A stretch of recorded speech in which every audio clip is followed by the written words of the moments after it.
Why the sky is far away.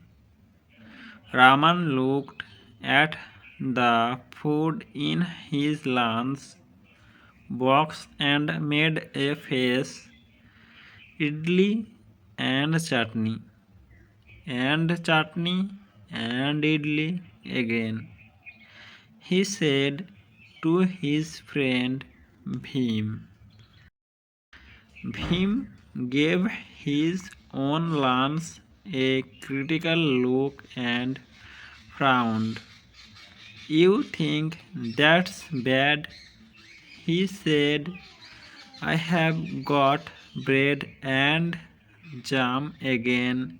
It's the third time this week. They pushed the food aside. We can get something to the burger place after school.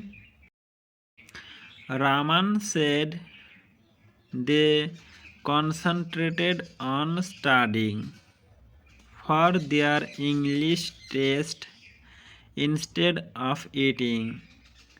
English was next period, and Mr. Frank had a reputation for giving difficult tests. When the bell rang, they dropped their uneaten lunches into the garbage. Mr. Frank was standing nearby. Not hungry, guys? He asked. They shook their heads and hurried off to class. When the test was over, there were still 10 minutes left in the period. Mr. Frank stood at the front of the class. Before you leave today, he said, leaning against the desk, I would like to share an old African folk tale with you. I think you will find this one interesting. It's called Why the Sky is Far Away. Long ago, the sky was close to the earth. Man and woman did not have to plant their own food. Instead, when they were hungry, they just reached up and broke off piece of the sky to eat. Sometimes the sky tasted like ripe bananas, other times it tasted like roasted potatoes. The sky was always delicious. People spent their time making beautiful clothes. They painted beautiful pictures and sang songs at night. The Grand King Boba had wonderful place. His servants made beautiful shapes out of pieces of sky.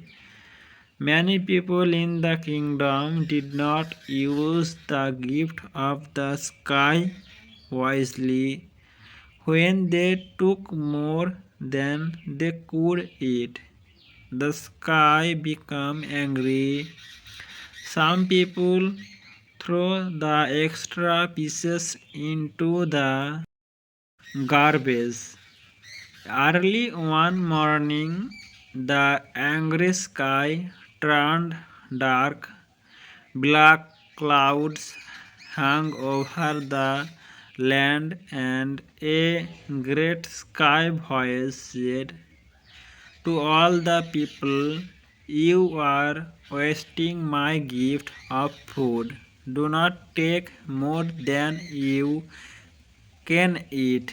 I don't want to see pieces of me in the garbage anymore, or I will take my gift away. The king and the people trembled with fear. King Oba said, "Let's be careful about how much food we take." For a long time, all the people were careful, but one man named Adami was not careful. At festival time, he took so many delicious pieces of sky that he could not eat them all.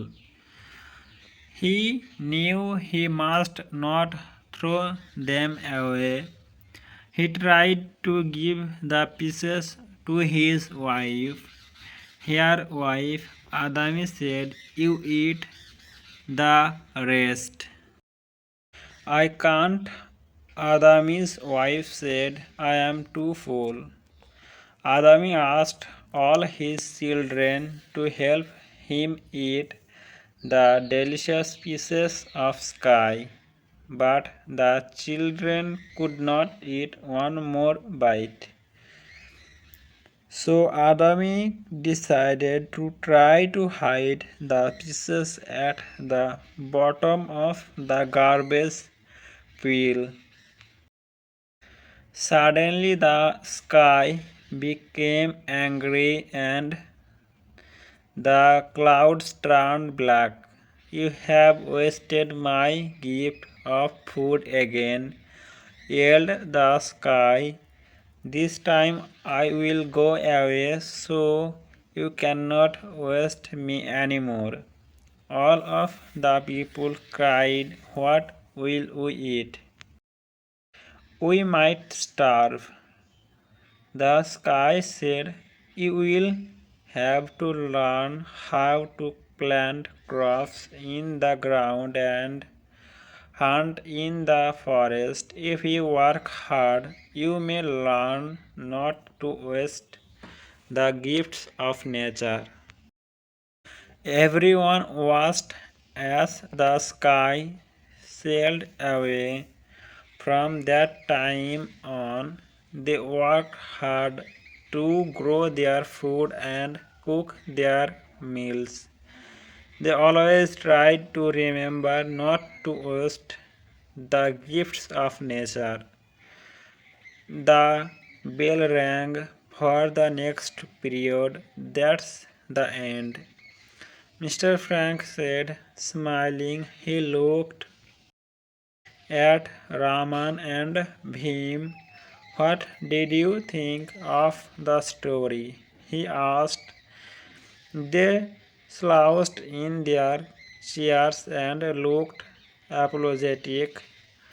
"We get the message," they said, smiling. "No more lunches in the garbage."